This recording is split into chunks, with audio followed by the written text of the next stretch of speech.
you can say it now that it's recording.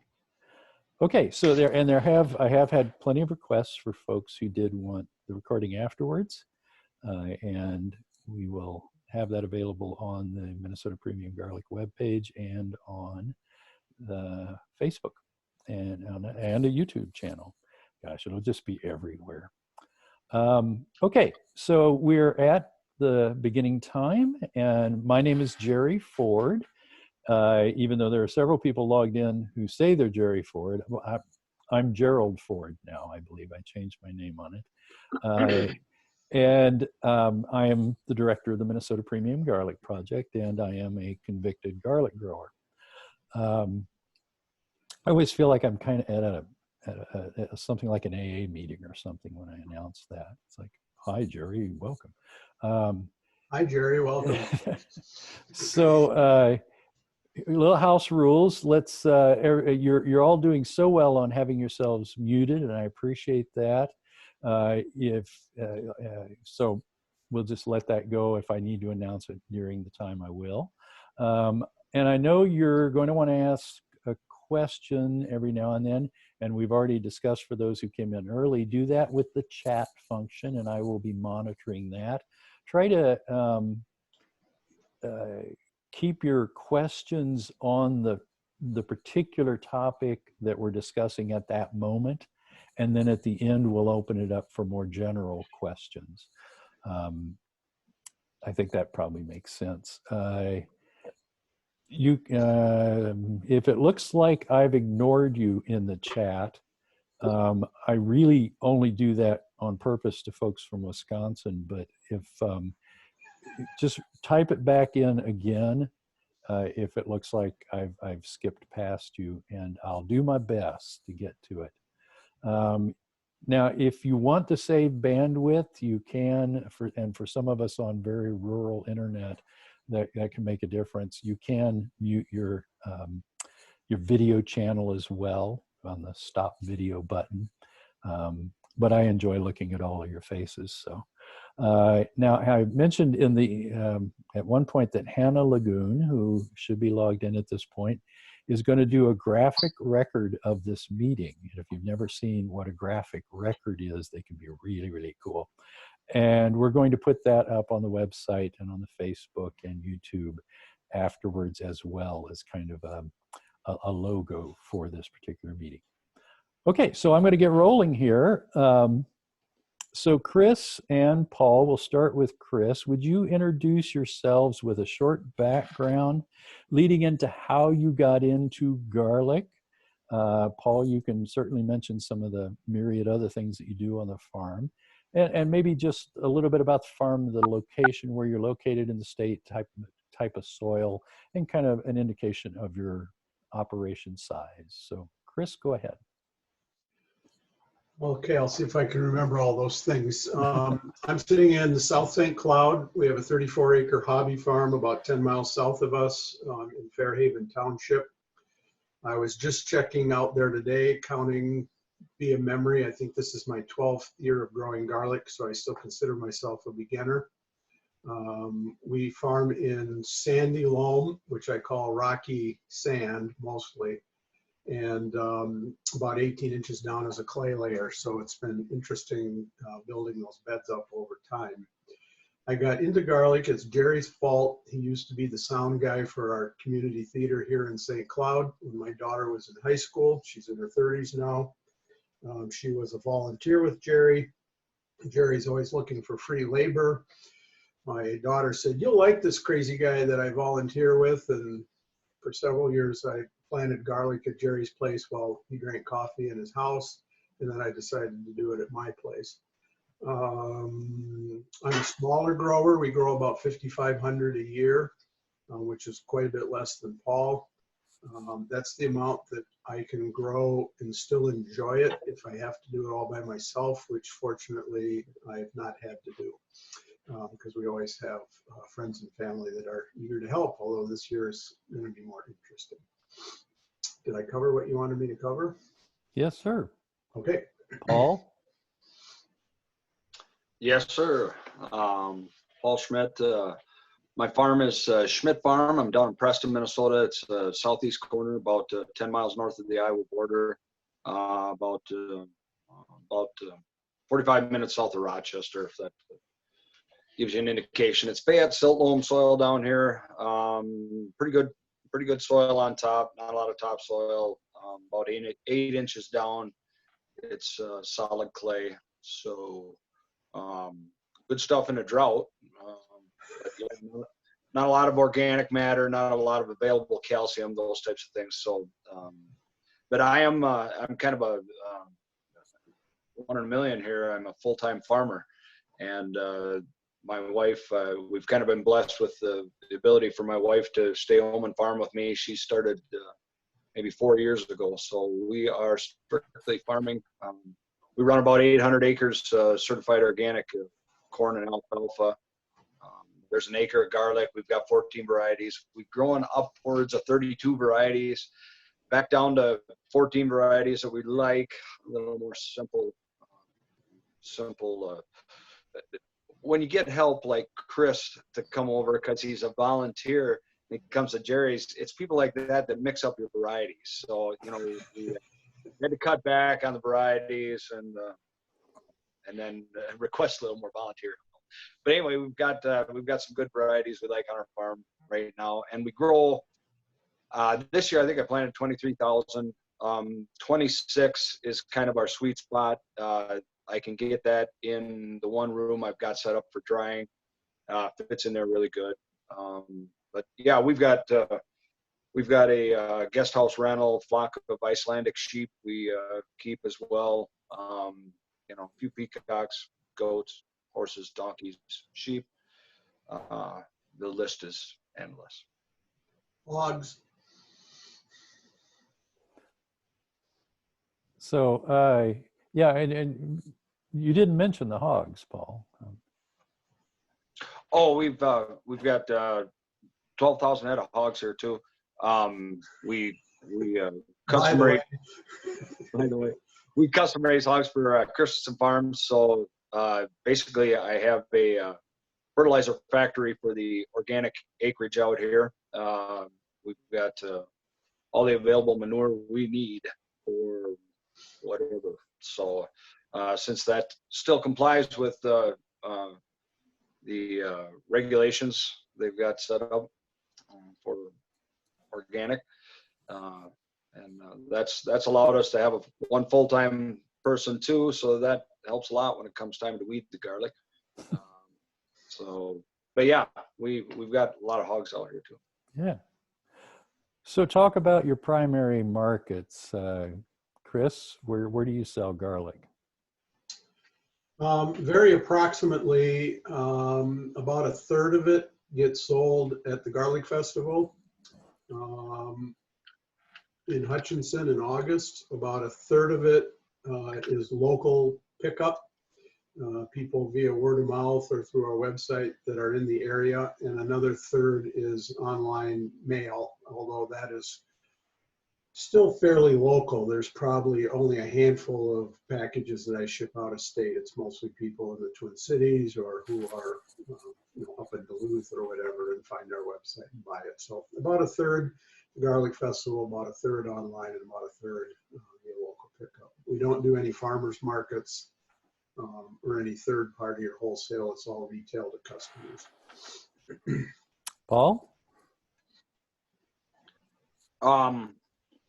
I don't have it delineated quite as good as Chris does as far as percentages, but I sell about I don't know, maybe somewhere between 200 and 300 pounds at the Garlic Festival. We sell in the fall somewhere between $500 and $800 at our farmers market from Labor Day through the end of October. I guess I'm listed on a few different websites. The University of Minnesota is an organic grower, so I just get a lot of peripheral contact people calling, and I probably sell a good portion of garlic that way too, 500 pounds or so. And I don't know, we do some further processing, some black garlic. I've got some restaurants that like that. We do sell some direct to restaurants, not a lot. You got to have somebody who wants to work with the raw product, and that's just, I don't know, it's not where the restaurants around here are at. But black garlic and a little bit of garlic powder, that's been good too. But we've been able to get rid of all of it. What's your price range like, Paul? $12 a pound. If you buy 100 pounds, it might be 10. And what do you get for black garlic? Let's see. It's a good question. I personally am surprised that anybody will give you any money for it because I can't stand the stuff. But I seem to be the only You need to one. repair potholes, Paul? Jerry, don't you need to repair potholes? And that stuff is good for that. So, Chris, what kind of price ranges are you in? $12 a pound is basically where we're at. We went back and forth for a while when we first started selling, whether we'd go by the pound or by the head. We do sell by the head because we're a smaller volume. And, Paul can take a 100-pound order or $1,000 order from somebody. We don't want to do that. We really see our mission as serving that central Minnesota community. But we price, even though we sell by the head, we price it for roughly $12 a pound. And I know there's a lot of sites out there, particularly the commercial seed companies that sell it for a lot more. But that's what works in our market. Hey, Jerry. Yeah. One additional thing, at farmer's market, I do bag up smalls and they go for half price, $6 a pound. It's kind of nice to get rid of them, not have to worry about using them to make garlic powder at the end of season, black garlic, or think you're going to accidentally plant them for seed. Hey, look, I got small garlic left. I might as well plant it, right? Right. Me. Is it just me that thinks that way? No, if it's still there and I don't think I can sell it, I get it in the ground, but usually we can sell it. Okay, so I want, if you would talk a little bit about the varieties that you've settled on. You've both been doing this for a while, and you've tried out different varieties. You've gotten rid of some, you've added some, and you don't have to talk about each one individually, but just kind of a range of things, maybe the family groups, or if there's particular stands out. Why have you settled on the varieties you have now? We'll start with Chris. We've gone through 40 or 50 varieties. We've settled on 4 porcelains, Armenian music, Georgian crystal, German, which gets called German extra hardy, German porcelain, German northern German, German white. It's all the same. The porcelains do very well in Minnesota. They grow nice big bulbs. They have nice large cloves. We don't think the flavor is as good as some of the other varieties, but it's a really nice garlic to grow, and music in particular is popular with customers who like to grow garlic. Then the other variety that we have is in the purple stripe family. It's a Deerfield purple. The purple stripes do reasonably well. This is the time of the year where I'm always going, why am I growing purple stripes? Because my porcelains are all up 6 inches, and my purple stripes are acting like they're not going to grow. But every year, by the time harvest comes around, they grow and they do fine. Economically, the purple stripes are nice because they're 10 or 12 cloves per head, so you need significantly less holdback for your seed stock.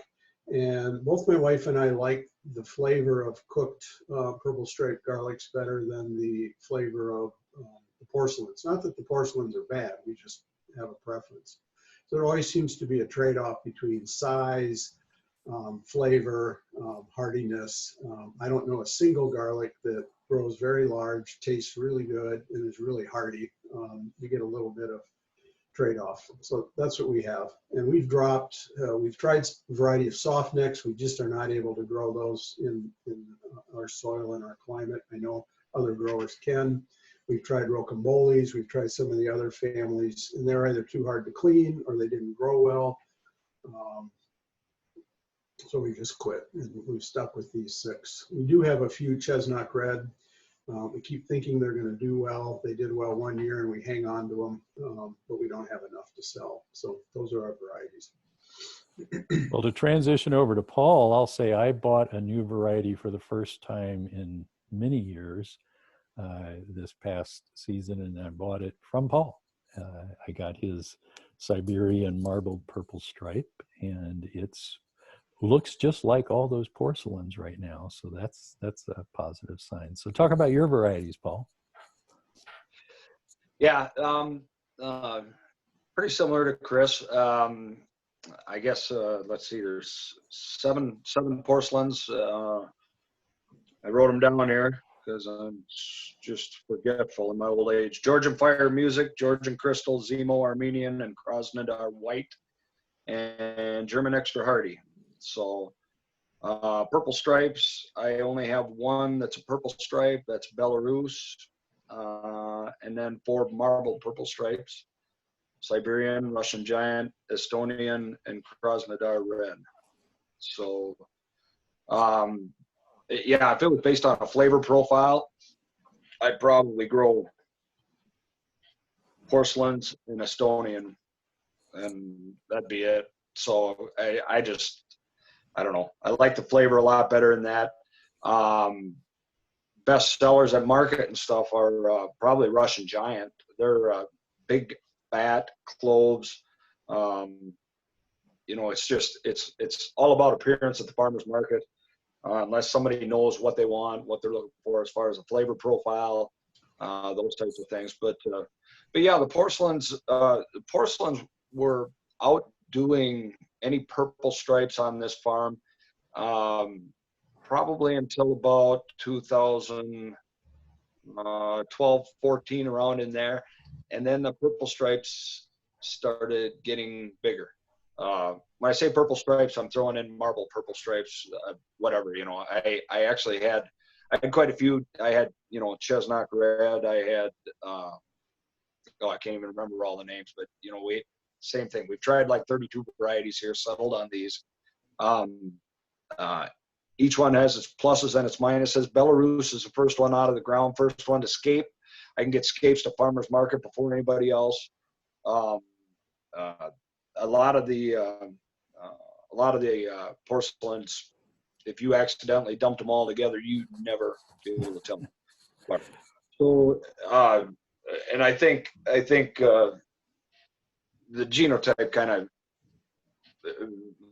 lends itself to that too, right? I mean, all these porcelains basically come back to one set of genes. I mean, they're kind of all the same thing. Maybe just varietal difference is just because of location. Right. And those types of things. But you know, like Russian Giant, while it's my best seller at market, it is the mildest of all the purple stripes I've got. There again, I don't know. You got to kind of go with the flow on what your customers want too. You know, seed wise, when I'm selling seed stock, any of these sell just as good as another. But as far as farmers market preference, I don't know. A lot of it's by the look, but my preferences as far as taste are different than other people's. So, I do grow 2 soft necks too. And Chilean Red grows really good for me. Big, fat cloves, mild, bland. I don't like it either, but beautiful, big cloves. And I do grow Chet's Italian Red. I haven't had any to sell now for 2 years because I think it was, Chris, was it 2 years ago we had the poor germination in Minnesota here? 2016, where we thought March was going to be like 2012, and then April got below 0, and we had a lot of water in the low areas. You and I both ran into problems 2 years ago. Okay, so it was 2016. 2018, I'm sorry, this is 2020, 2018. Yeah, so anyway, I rescued about maybe 10 heads of Chet's Italian Red out of, you know, I typically I plant 12 pounds of soft neck garlic, and that's enough because it's a lot of cloves. And I rescued about 10 heads, and last year it was just, they were all the size of a quarter. So then, you know, you plant 10 cloves off a head the size of a quarter, you can imagine what it's like.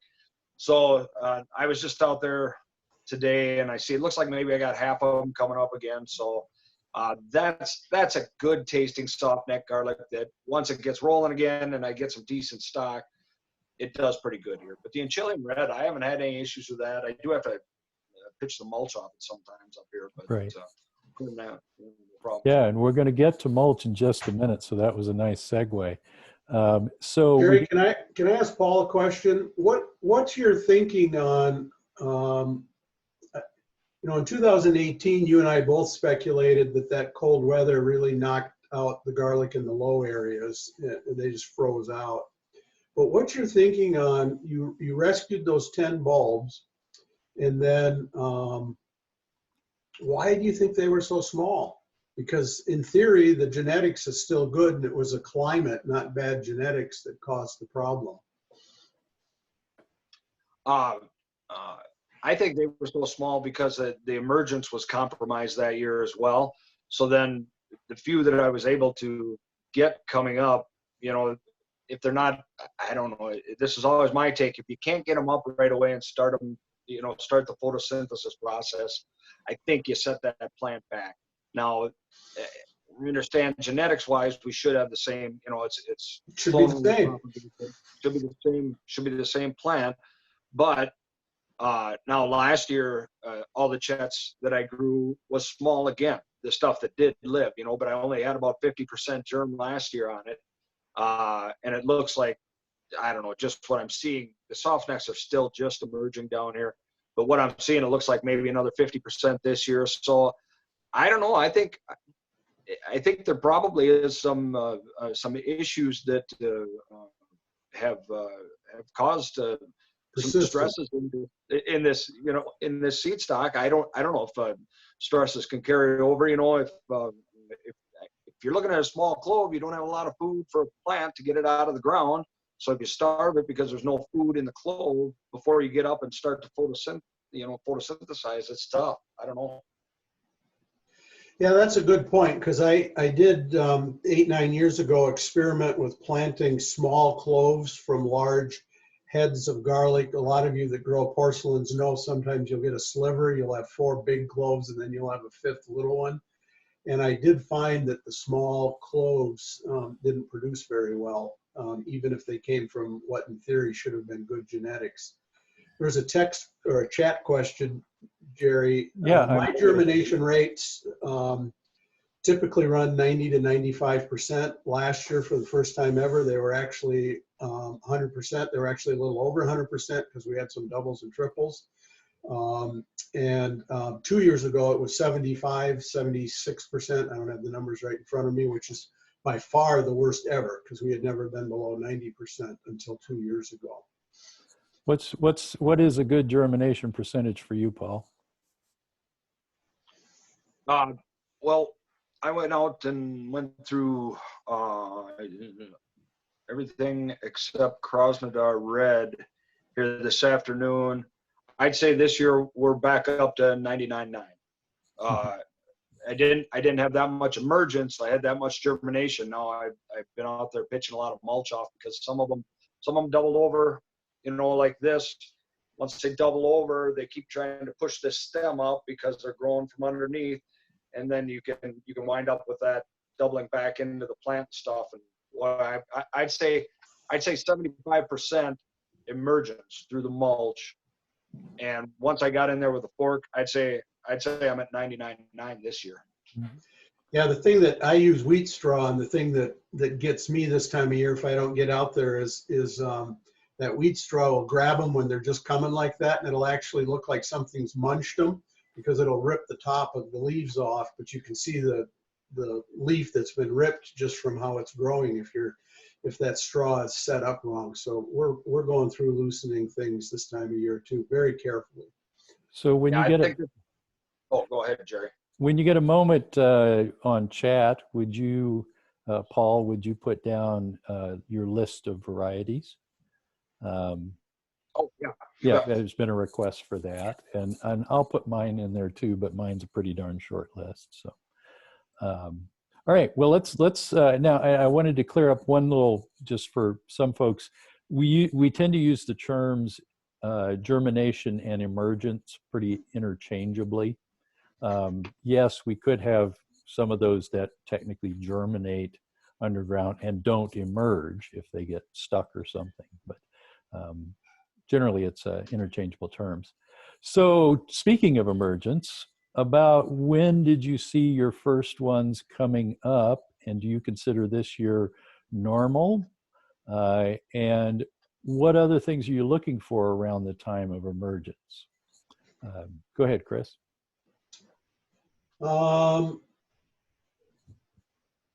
2019, 2018 were by far the latest ever with emergence. In my case, we're just a few miles south of St. Cloud. We didn't really get emergence until any significant emergence till early May. This year, on or about April 1st, April Fool's Day, most everything was through the straw. Although, as I mentioned earlier, the purple stripes are slower, but all the porcelains were through the straw. That's pretty normal. 2012, the year we all thought we were going to have the best crop ever. The garlic was up in mid-March, and then we got the phytoplasma disease that taught us not to count our chickens before they hatched. But normally, I'm always nervous. I put too much straw down if it doesn't come up by April 1st, but if you wait it out, it's usually up that first week in April. Okay, Paul, when did your emergence start, and what else are you looking for around this time? What else am I just? You mean just observationally? Yeah. What do you want to see with those things starting to poke out of the ground? Yeah. Well, I use oat straw for mulch, so sometimes that holds back emergence, because I tend to mulch thick because I take a round bale shredder and blast it on the field. And if I don't get out there with a pitchfork, if it's knee deep, it's knee deep. And, I mean, sometimes you don't have enough time to do everything. So anyway, I got out there this afternoon, and it looked really good. 2 to 4 inches in most places. Some places where it was 6 inches, garlic came right through it. If you can use a bale shredder, it blows it out there so evenly. I've done it with small square bales of oat straw before and tried to shake them out, use manure spreader, beat it out with a beater. You always wind up with a sandwich, a sandwich out of a small bale, and it drops right on the row and it can't get through it. That's nice. Miserable. But I think, is it today? It's the 22nd today. Yeah. When did it snow? I could roll my garlic Easter Sunday. 2 days before it snowed. So that was the 10th of April here. That's the earliest I've seen, since the phytoplasma year. So was that 2012? Yeah. Yeah. So it's the earliest I've seen since 2012. But hopefully we aren't going to see that issue, given the fact that 2 days after I could row it, mine was buried under ice and snow. So, what do you mean by row it, Paul? The term row means when a crop emerges and you can stand in the middle of the road and look down there and visually see a row of whatever crop it is. That means you can roll the crop. So then when you walk out into the field, then you can check your stand, check your emergence. But if you can drive by and look down the row and roll the crop, then you know what's up. So, Right. I just thought I some folks. I posted a picture on the Garlic Grower group, I think after the snow, and you could still see it through the snow. So it was up, an inch and a half, something like that. But then we got, an inch and a half of slush, and then 2 inches of snow. And then the day that melted, we had constant 30-mile-an-hour winds, 45-mile-an-hour gusts. And I was telling Jerry and Chris that I started to see the green go away from the garlic. And, it's similar to like 2 days after your soft necks die, you lose that vibrant green in the leaf. And that's what I was seeing on the end of it. So that just tells me that I'm going to have probably 1 inch to 2 inches of brown leaf tip the rest of the year, because I think typically what keeps that garlic from freezing off, because garlic here in Minnesota freezes every year. Gets up, you get a frost, you get a freeze, you get 15 degrees, something like that. But we had 3 days in a row at 16 degrees. I think that wouldn't have been an issue because there's so much sugar in that sap. But we had that wind that came through, and I think it dried out that tissue. So I think that stuff, I think that's why the color went out of it and you lost it. But usually when it freezes, it'll drop over and then it'll come right back up. But you're so loaded with sugar in the vascular system of the garlic at that time, it doesn't really freeze and rupture the cell tissue too bad. So yeah, I would agree with what you're saying, Paul. I keep records. I've had 13 degrees with my garlic up without damage. And we hit 13 degrees last week. It was a record low for St. Cloud. I think the wind was a little harder because I think that wind did dry up the tips. It's always, I don't like it to get that cold, but it just doesn't seem, I don't even worry about it unless it's below 20. And I don't even think twice unless it's below 15 that there'll even be a problem. The garlic's pretty hardy. So you're talking about mulch, and different people do use different things. I use corn stover myself because that's what I've got, chopped up corn stalks. And that can really get on too thick if you're not careful. We're doing some field trials on spring mulch removal with the Premium Garlic Project, and the results have been kind of interesting. And I hear every year from people who just as their practice, they remove the mulch. They take the mulch off for whatever reasons, warming up the ground, whatever. Want to address that kind of, do you ever take off the mulch, Paul? only on the soft necks, or if I've gotten the mulch on too thick and you get in there and the leaves on the plant, instead of underneath the mulch, they're standing erect like this, they're down like this and look kind of like they're just smashed, I'll take that mulch right off. Otherwise, no, I never take the mulch off hardneck garlic. I feel that mulch becomes part of the biosystem. Even before the freeze up in the fall, we get night crawlers. They're moving in and out of that stuff. They're starting to biodigest that mulch.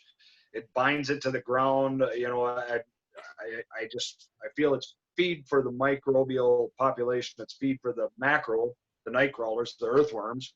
They get down, they're putting nitrogen back in the soil with the earthworm castings and stuff. I really think it's its own environment. I see no reason to, unless you like pulling weeds, then take your mulch off. That's the only reason I would see. I mean, because you can take that mulch off in the middle of June or the end of June, first week of July, and the ground's wet underneath the mulch, and everything else around could be parched and dry. And you really keep a good little biome going right in that row with mulch. That's my take on it. Chris, do you ever take off mulch? Not on purpose. Last year I had a good friend. I tend to do the mulch myself because over the years I've kind of gotten a feel for how deep I want it, and I'm doing it by hand with small squares on a windy day so that it doesn't, even with a mask, get on my face. But last year, my friend put it on pretty thin, and to reinforce Paul's point, I could tell you exactly where I mulched and where my friend mulched because we were weeding like crazy. Normally we do one serious weed a year and then just some spot weeding, and we had to do a serious weed 3 times in those areas where those other bales came down. So accidentally we didn't have enough mulch last year, and that was a problem. I've tried alfalfa because I've already said that we have a rocky sand for soil. When I first started 12 years ago, our organic matter was only 0.5%. We're up to 6-7%, which is still not where I want to be, but a big improvement. That straw and incorporating it really helps. Alfalfa would make it go even faster, but that alfalfa really mats down just like a felt. And I had to pull all that. One year I got a 800-pound square of alfalfa from a friend. I had to pull all that off. None of the garlic could get through any of it. So I would agree, Chris. The year that alfalfa was what I had, I don't know, I didn't have any straw that year, maybe like 2010, 2009. And we spread that on, and even where it was thin, that stuff matted down. But I remember we had 2 bad freezing rains without any snow over the top of that mulch. And I mean, it was like cardboard. And right. I did take all the mulch off that year. And because the emergence was nil, and none of it They was can't getting push through it. They just can't. It just, that alfalfa is just, the straw stays somewhat slippery. All right. Well, we can come back to straw and come back to mulch at the end if folks have more questions about that. We're doing some field trials that I mentioned before. We're doing some also on spring fertilization. And there are some of us who never fertilize in the spring, and then there are others who religiously put on something in the springtime. And we're trying to see if there is a difference. And I suspect that there's something to do as well with soil type for people who might do spring fertilization. So, Paul, do you do any kind of fertilizer in the spring? I do not. No, my rotation involves alfalfa being in there for 2 years, at least 2 years before I go to garlic. But now this next year, not the growing crop right now, but where I'm going to plant this fall is coming up to a nice lush crop of quackgrass. So I'm going to probably start working that up here in about a month, so that, I won't get the benefit of the alfalfa, the top growth. The roots are still there. So, but I'm not sure how long the nodules on the alfalfa roots last after you start to work them up. I doubt there'll be much left for the garlic in that. So it's more of a soil conditioner, I guess, at that point. So then I put a bunch of manure on in the fall, and that's it. I don't do anything in the spring. I'm not really a big fan of spraying fish around. I don't know. I think the soil on the plant itself should be able to sustain it. My soil doesn't have a high CEC. And for anybody who's not familiar with that, it's cation exchange capacity. That's the capacity of your soil to hold fertilizer without it leaching out. I don't have a high CEC. It's just the nature of your soil. Really, you can't change that. You can get that on a soil test and find out what you got. So that's why we don't do anhydrous ammonia on corn down here, because it goes right through and it goes into the karst topography and then it's in the water. So liquid nitrogen, those types of things. So CEC can depend on that too, but it's more of a management issue with me. I don't really feel I need to. If the soil's in good shape and the soil's cooking, we go out there, throw a little manure on in August, disc it in, and then we plant come October. And do you have, because you do soil testing, maybe not always on the garlic field, but or do you have a rough estimate? Someone's asking about organic matter, soil organic matter. Yeah, it's below 3. Below 3, okay. And it is absolutely the highest of any field I test, and I test 14 fields when we do testing, when we do a battery of testing. So we don't have high organic matters down here.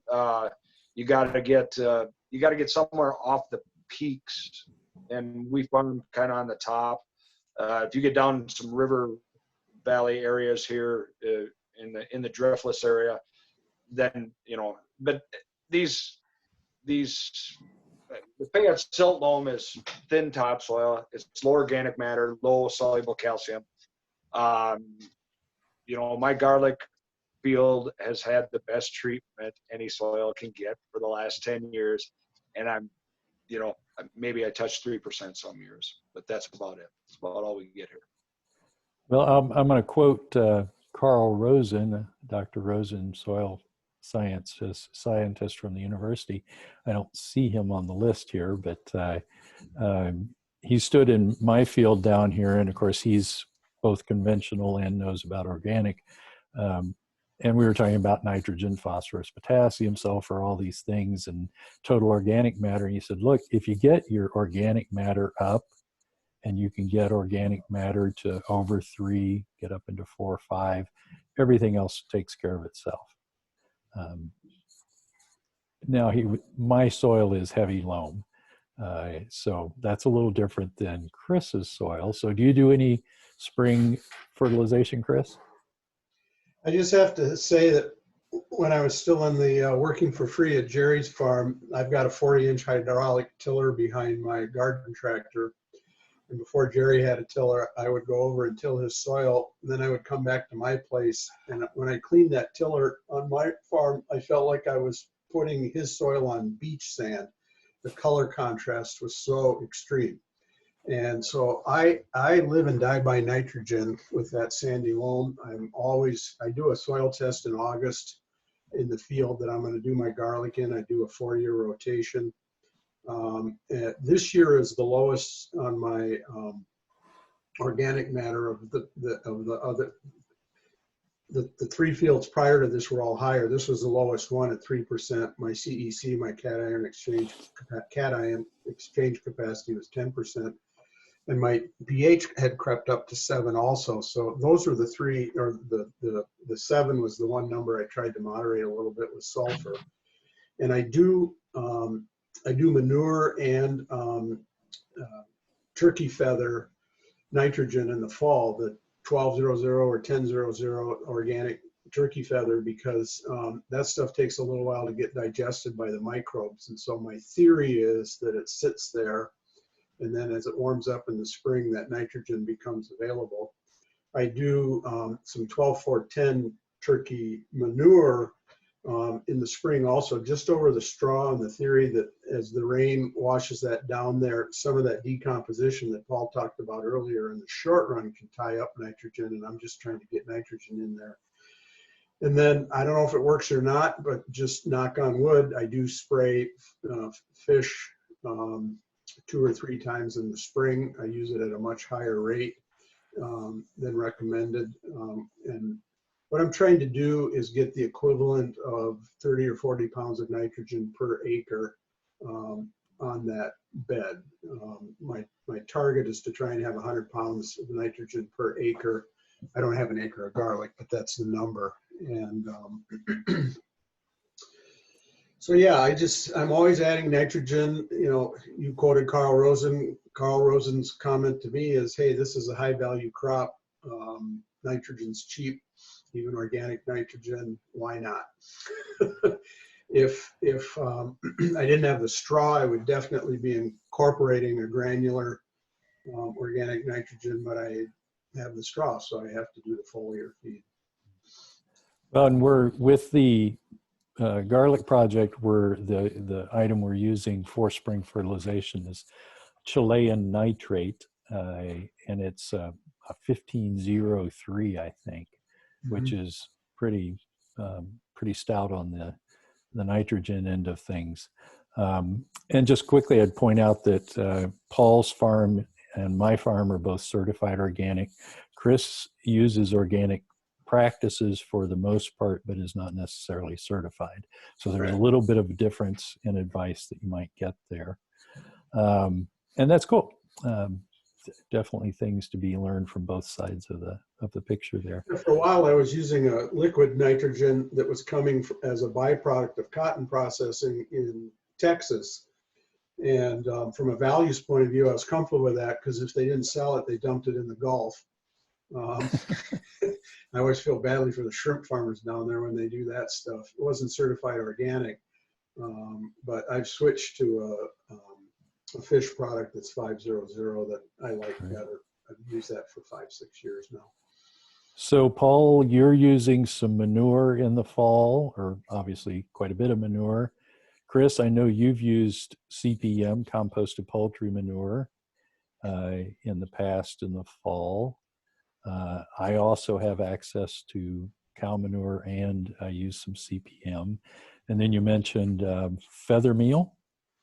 Right, which is a pure nitrogen or pretty close to a pure nitrogen product. And it's not a good product for people who are going to do a vegetable garden. You don't put it in June and get a lot of the nitrogen from it because it does have to be chewed up by the microbes. I put it in the fall.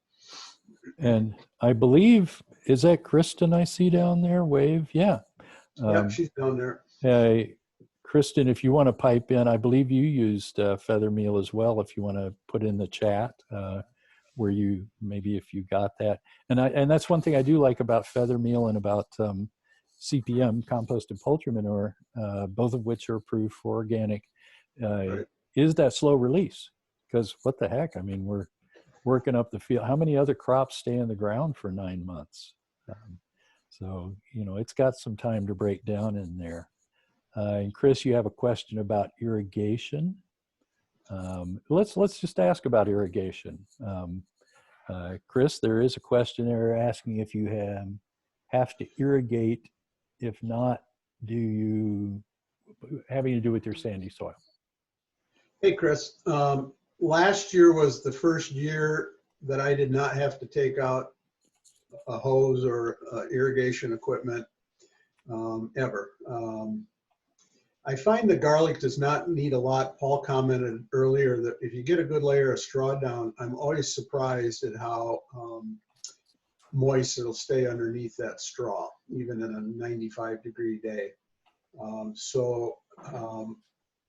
My irrigation, if I'm doing it at all, is going to be in late June, early July when the crop is still growing pretty aggressively. I've never had to irrigate in May or early June, so I might do an inch or two in a week or two in late June, early July if it's really deficient. I just use one of the cheap soil testers where I'm just looking, or I now more often than not I can't find the thing, so I'm just digging down and seeing how dry it is. I fairly shallowly plant, but over the years I've dug and looked. It's surprising how deep those garlic roots go. I mean, they can go down 6 inches or more below the garlic. And so you got 7, 8 inches below the soil. So the short answer is, yeah, not very often, but once in a while. Last year I didn't have to do it at all. Well, I haven't irrigated in how long now? 8 years. Yeah. But again, heavy loam. Paul, do you do any irrigation? No, 1 year when it didn't rain from May on. I tried to irrigate the end of June, and I wasn't set up for it. I couldn't get enough water pressure out there, and everything died on the 4th of July that year. So that's 3 weeks. That's 3 weeks early. So you know how the bulb fill was, but I mean, it all died. When it died, it all died together. And I didn't have any kind of an undercutter or anything. We had to chisel it all out with spades, and I used a tractor bucket, dug in sideways in the rows and flipped it up, and it was big blocks of soil. So yeah, I mean, there's that too. So we haven't run into it in recent years. You know, down here typically we don't see that. We get 36 inches of rain as our average rainfall down here. I think the last 2 years we got 48. So it's been a little juicy down here. We haven't really seen that much of an issue. We will again. So, but yeah, I don't think I'm gonna. I think I would prefer to mulch and, you know, let the soil do the best job it can. When the garlic dies, it dies. Well, and now I didn't give you this in our little cheat sheet of questions in advance, but It was a cheat sheet. I was supposed to prepare. Right. Didn't do your homework. Well, you're doing fine anyway. We have this contradiction because we tell people, and this is a bit of a leading question, and I have my own answer for this, but we tell people garlic doesn't like to keep its feet wet. It just, you can't let garlic stay. And now we're talking about how great it is that under the mulch, it stays nice and wet under there. That seems like a bit of a contradiction. You got anything to say about that, Chris? Paul can go first. I want to Okay, think Paul. for a minute. Garlic's feet aren't under the mulch. I think where you're looking at is probably closer to where the water table is, where you're going to see an issue. So if your soils are saturated, that's an issue. If you plant in low spots where your soil stays saturated, if you know the seasonal high water table is in those areas, but okay. That being said, I don't run into that here because, like I said, I'm kind of on a hill. Yeah. You can get in there in a wet year like last year, pull a little mulch back and see the stupid stems are black as coal. Well, that might be a good time to take your mulch off. That's usually something that comes late season, July, end of June, July. You can get some really nasty stem molds that will deteriorate the stalk. And I don't know, might be a time to get your mulch off then, but that's only in a wet season. I didn't see it last year. Some of that can be alleviated a little bit by when you harvest, you do a little bit of the California style and leave it laying out in the sun for about 4 hours. Harvest at noon and leave it outside for 4 hours and then bring it in. Cook that stuff off. In 2014, I remember this very clearly. In May and June, those 8 weeks here on our farm, we got 21 inches of rain. And I was running 12-volt agriculture pumps to take standing water out of the garlic. Well, and that's what too much water. What I was going to say is what I used to say when I teach classes. I'd say it doesn't like its feet wet. And now what I say is it doesn't like its feet to stay in the same water. If the water's moving through, like on a slope or a raised bed, then I think it can stay relatively wet. Of course, you can't get to the point where it's just oxygen deprived down there, but as long as the water's moving through, then of course, the idea being that you're not building up those pathogens in the standing water. Now, I have no scientific backing on that, but hey, I'm gonna say it in my classes anyway. Yeah, I've got an acre with 4 beds that I rotate through. And fall of 2014, after that 21 inches, I did rent a dingo, and which is a small walk behind skid loader, and I did drain tile that whole thing with a couple thousand feet of drain tile. Just because it's just a high value crop and I wasn't going to have standing water and have to deal with that again. That's when I learned that when I get down 18 inches, I've got all that clay.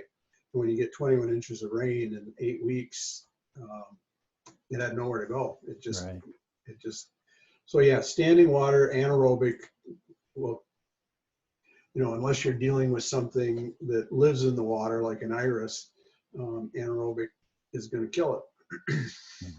So did I hear? If you're looking at, go ahead, Paul. If you're looking at a new piece of property or you've got a piece of property, when I reference the seasonal high water table, that's something that's mapped. You can pull that up. I don't know the website or where, but go down to your local soil and water conservation district and get the map for the seasonal high water table. And I mean, if you find out that you're planting somewhere where it's going to be wet, for a good portion of the year, that's not a place for garlic. It's not a place for vineyard, asparagus, any of these things don't like that. It's easier to add water than to take it away. So Chris, I think you just implied that you have a 4-year rotation. You come back to the same plot after 4 years. I do. Paul, or what kind of a rotation are you on?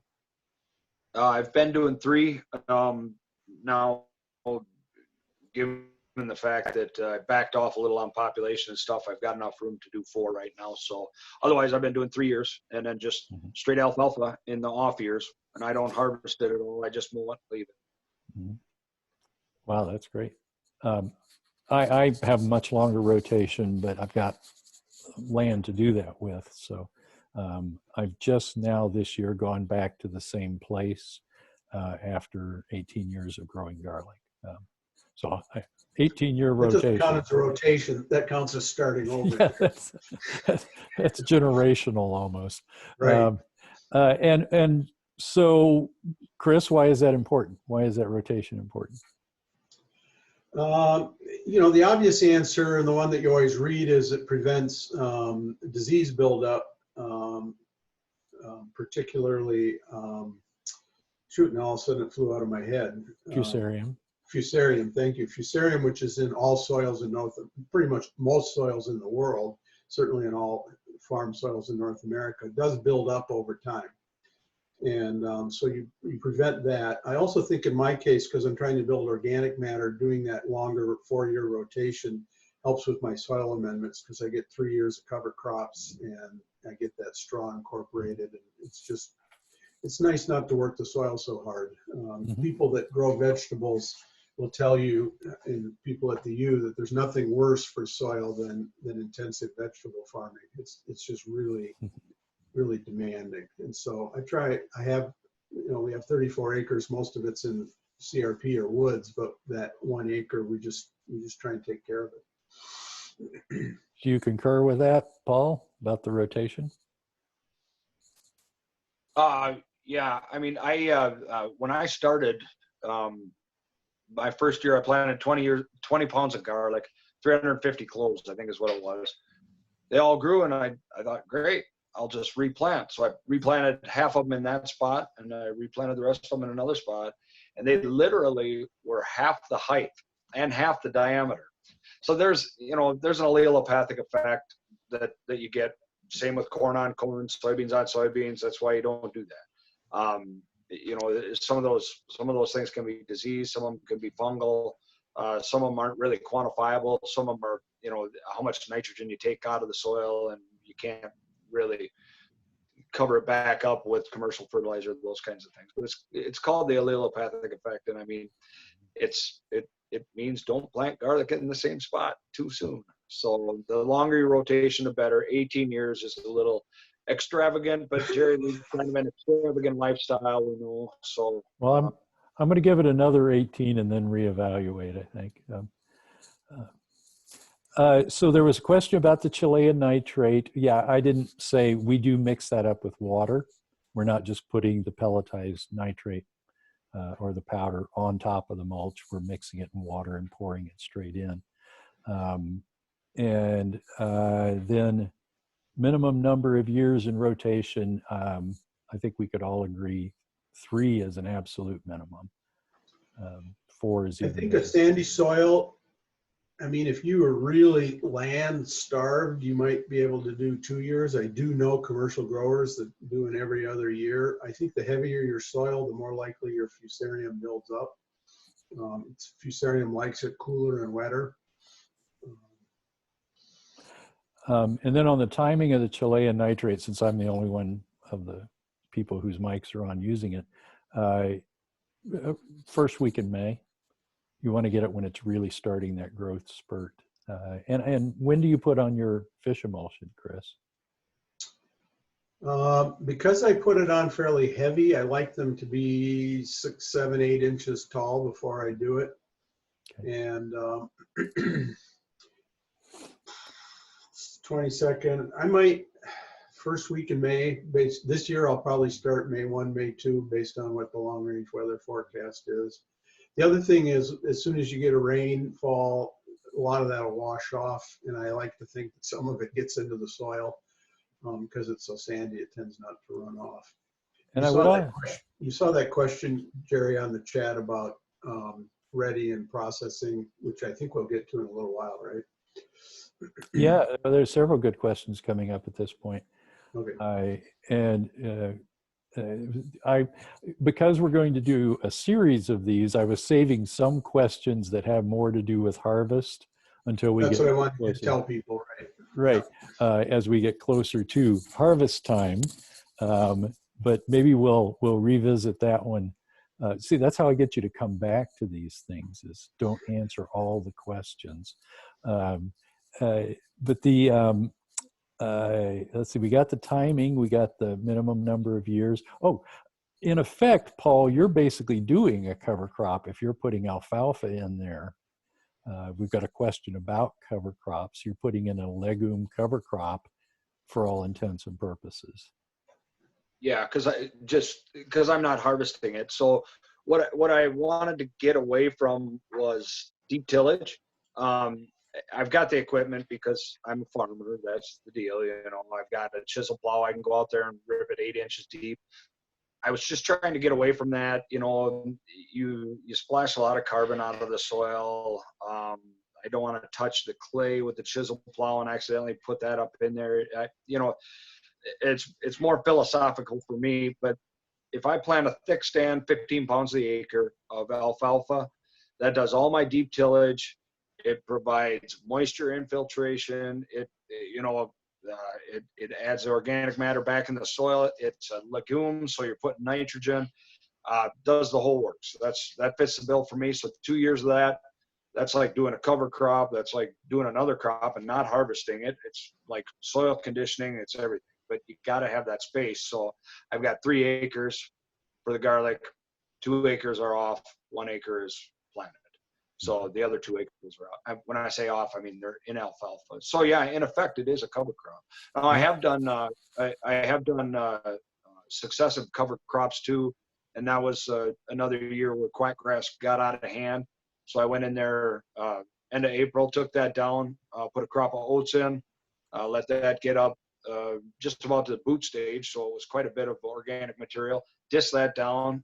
Then I put a crop of soybeans in. Let them get about 10 inches tall.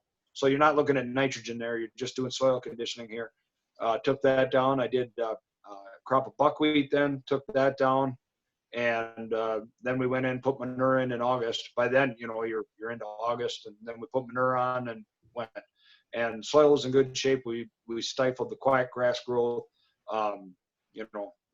No miracle crop at the end of it. It's just all good practices. Well, the best crop year I ever had followed alfalfa for garlic.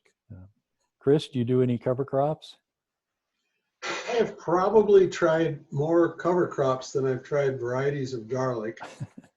I am equipment limited. I mentioned I have this 40-inch hydraulic tiller, which I love, that's behind my garden tractor. So I have a lawnmower, I have a garden tractor, I have a still hedge trimmer that you can set up so you can kind of use it like a scythe, although it's not the easiest thing to use. And so you got to be careful with the cover crops. You know, in terms of when they flower and go to seed, your buckwheat can flower so fast, even your rape seeds and your mustards. But what I tend to settle on after 10 or 12 years of messing with this, and then you got your cool season and your warm season and what you're going to do in the year before the garlic goes in and when you till it in. You know, Paul can rattle off all this equipment he's got. I don't have that. So I'm thinking about how I'm going to have a nice bed in early October for my garlic. And I tend to put in an annual ryegrass. The other thing is I'm very careful to grow stuff that's going to die over the winter as long as it doesn't go to seed. And so I like the annual ryegrass partly because it grows very quickly. It's a weed suppressor, so the weeds seeds will germinate, but then that ryegrass outgrows them and smothers them. And I'll throw in some berseem clover, which is an annual clover. I used to use white Dutch, but then white Dutch was what I was weeding out of my garlic all the time because it's perennial, 2 or 3 year perennial. And then I use different kinds of mustards and rapeseed, canola, depending on what you want to call it. So those 3 in different combinations are what I use. They're all 3 cool season. I have used buckwheat. Every year I think I'm going to do the cool season and till it in early July and do a warm season and till that in August. And it seems like the cool season stuff the last few years has gone through July into August. I haven't felt like I've had to till it in. And so then I'm either mowing it because of the annual ryegrass, literally with a lawnmower set on the highest setting, or I'm coming in with that scythe, trying to cut down that mustard or that clover to keep it from going to seed. So I'm trying to build that organic matter. I'm trying to keep the soil covered. It's kind of fun. Sometimes I think I should buy more equipment, but for the amount of land that I've got, it seems kind of stupid. So those are the ones that I relied on: the berseem clover, the annual ryegrass, and then the different mustards and rape seeds. So we have a question about raised beds. Have you done or are you now doing any kind of raised bed with your garlic? Chris. No, I don't. I have customers that have, gardens in their yard that do raised beds. The big advantage, some of them are in wetter soil. Raised beds are drier. Raised beds will often warm up faster and give you a head start. But not commercially. I don't do anything raised. Paul? No, like Chris, I've got customers that plant and raise beds, and they work good. I mean, they're really efficient. They're a good way to fertilize. They're a good way to weed. My ground down here, the only ground around here that's flat that I'd need to raise bed to get it out of the water is where I flattened it with a bulldozer. So otherwise, I'm just in rolling hills. My patch kind of goes like a little bit like this, and the low spot is where it all died 2 years ago because that's where it died. That's where it caught heck in the late winter storm. I think it froze out. You and I talked about it. I think it froze out. My low spot froze out too. But anyway, I don't really have any of the drainage issues. I know there's bed shapers you can get to make a raised bed to plant into. A lot of people like it. It's just what you got to work with, I guess. So. Right. Well, I think you hit on, I'll pitch in about what I do on my heavy loam farm. I keep swearing that the next farm I'm going to get, which I'm not, but the next farm is going to be flat and sandy. Everything has its advantages and disadvantages. I'll trade you. Yeah. And the idea of the raised bed, of course, is that water filtration and that it passes through. And you don't get those standing wet spots. And what Paul and I do is plant on slopes or hilltops, and I just avoid those low areas with that. So Chris Bird says he'll bring me some sand. Yeah, I'll bring you some. Chris and we'll get you a few dumped up loads. Well, and Chris Bird is kind of interesting. I'm not going to pick on you here, Chris, but I believe you moved from heavy loam to sand. Yep, he's shaking, he's nodding his head. We'll talk about that sometime. Maybe we should have you on as a guest on the next one to talk about transitioning from one. You can talk about growing that prize-winning garlic in that heavy loam and whether he thinks he'll ever do it again in sand. Oh, that's right. It doesn't pay much to be a guest on here, so. Yeah. Good. It doesn't pay very well, Chris. So what's next up on your dance card for the garlic season, Paul? Next up, I'm still poking around, making sure everything's emerged nicely. So once everything is emerged, then it's gravy for about a month. Since I'm organic and I plant in beds, 4 rows in a bed. In between the beds, I just mow with a lawnmower. Keep the weeds down, blow any excess mulch or any weeds that grow up into the rows, and they just add to the mulch in the rows. So really nothing until we've got to go through and weed, since we're not foliar feeding or anything. So, and we got a pretty good coat of mulch on this year. We got a nice early start to our season that we haven't seen for a couple of years. So I'm really hoping we might get away with one hand weeding this year. That'd be nice for a change. Just depends on the weed pressure, quackgrass or stuff like that. When that gets in there, that's 2 passes. But if it's annual weeds, we can get them with 1 pass. That's great. I get Canadian thistles. There's a section of my field where we get Canadian thistles. We got to pull them every year. They pull really easy out of mulch. That's good. The good thing. Just gotta have leather gloves on, and don't pull them in your underwear. So,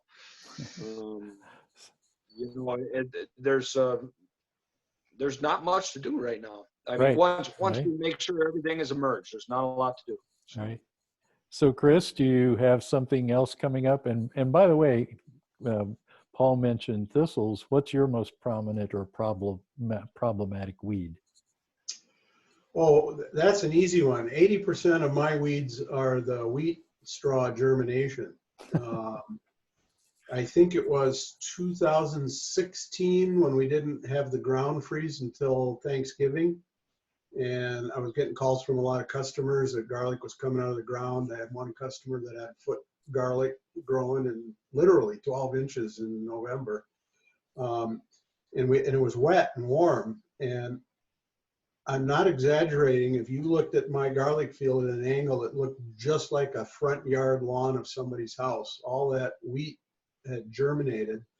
I'm not an expert in wheat, but spring wheat and winter wheat, I thought this is going to be like winter wheat. I grew up in Montana and it's going to be a mess. I was just nervous all winter. Well, it all winter killed, and I didn't have to weed that year at all.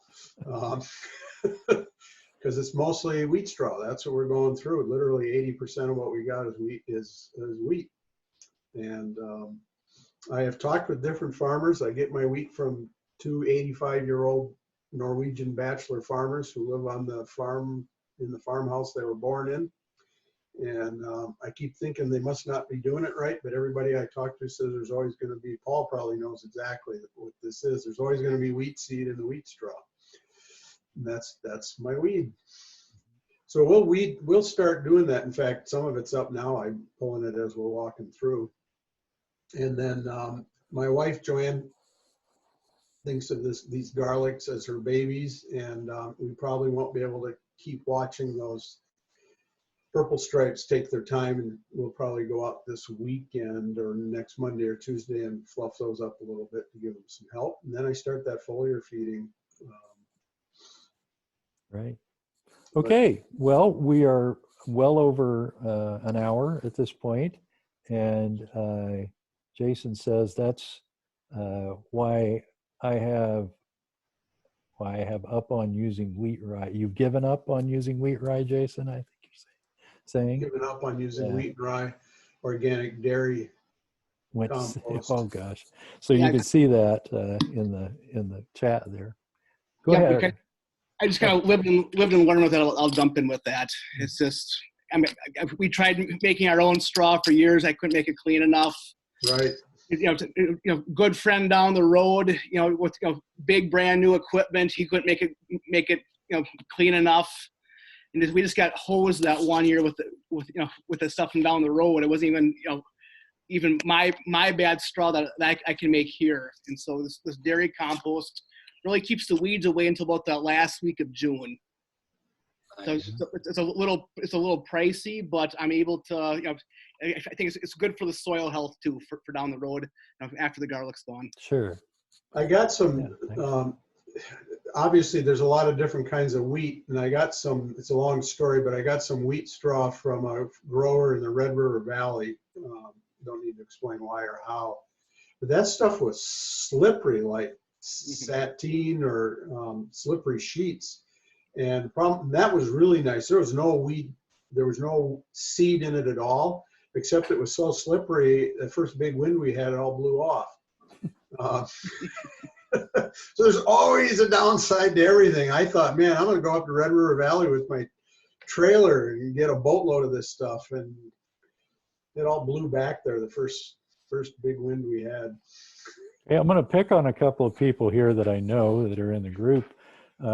Susan, if you had to pick one particular variety that we haven't maybe mentioned so far, maybe we have, and you had to just go with that variety, Susan Johnson, grower down near the Red Wing area, what would you pick? I'm going to unmute you if you don't know how to do it yourself. I hate questions like that. Well, that's why I asked. Yeah. I know. I grow all 10 varieties, or 10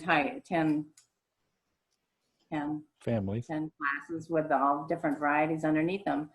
And I always want to make sure people realize that sometimes the smallest are the best. And I just like those Creoles I'm using now, and they're just like they're fresh out of the ground, and they're teeny and obnoxious to peel and to grow, but their flavor and their storage cannot be beat. Yeah. So, and there's not a whole lot of people that grow Creoles up here, but yours always look incredible. People should know Susan wins a lot of awards. They're very little. Yeah. Yeah. Well, I want to throw that same question, Larry Fieldis, from over in Wisconsin. Larry, if you had to narrow it down to one family group or one variety of garlic, what would you pick?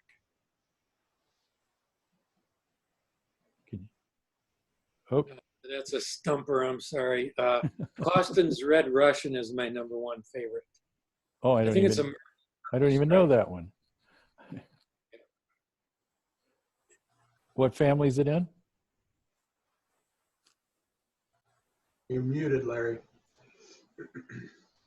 Hit the space bar. Maybe. You can just hit the space bar. Hold the space bar down.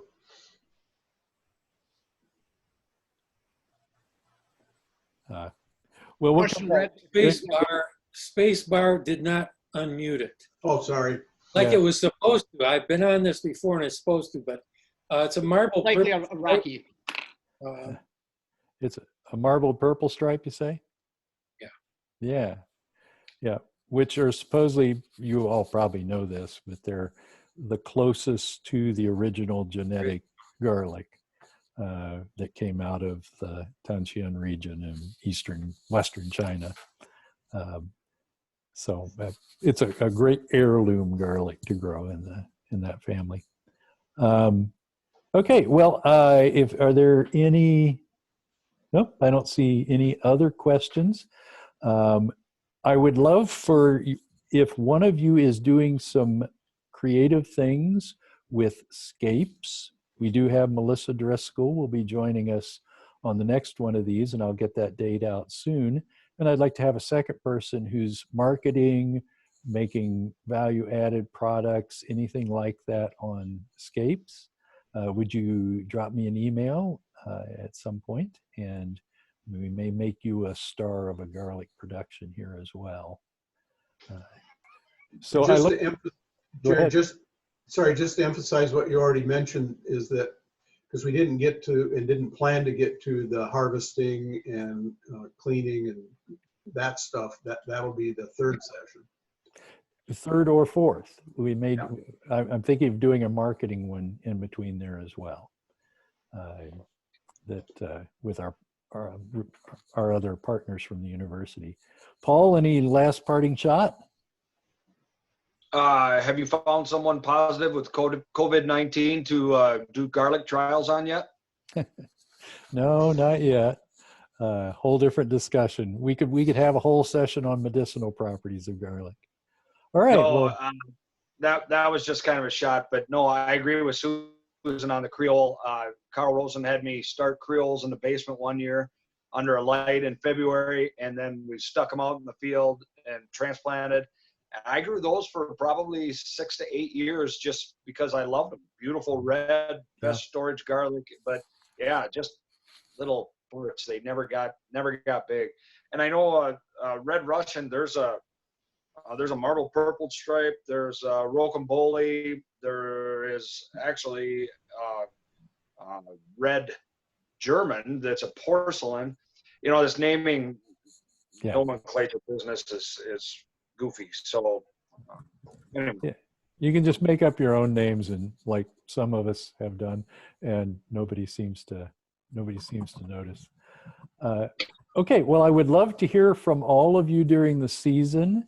Let me know how things are going, and if you have suggestions. Oh, look at that steak! Oh my! Mike is showing one of his steaks. Thanks, Mike. Grass-fed beef. Well, okay, everybody, next time you can advertise one of your other products there if you want to, since Mike did his beef. But if you have suggestions for future ones, let me know. And otherwise, thank you very much for joining us. I can't think of a more pleasant way to spend it. Well, one other pleasant way to spend an evening. So thanks for being here with us. And we'll see you next time. Thanks, Jerry. Thank you, Jerry, for organizing this. Nice to see you. Yeah. Bye-bye.